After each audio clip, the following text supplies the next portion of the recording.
અમદાવાદના ગોતા વિસ્તારમાં આવાસ યોજનાના મકાનની ફાળવણીના કૌભાંડનો હવે પર્દાફાશ થયો છે। વિપુલ જૈન અને સૈયદ નામના બે એજન્ટે લોકોને બનાવટી પોઝિશન લેટર આપી રૂપિયા પડાવ્યા હતા।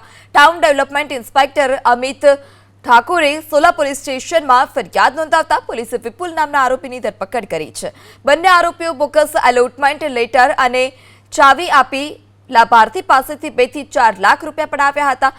લાભાર્થીઓ ફ્લેટમાં રાયફા પણ જતા રહ્યા હતા। જોકે ફ્લેટ પર ચેકિંગ કરાતા આ સમગ્ર કૌભાંડનો પર્દાફાશ થયો।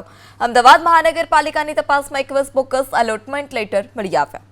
અમને ત્યાં મળેલા તે કહ્યું કે તમારું ઘર ના હોય તો ઘર કરી આલીશું એમ કરીને એ લેટર મેં આપ્યું, એના રોકડા પૈસા બી આપેલા।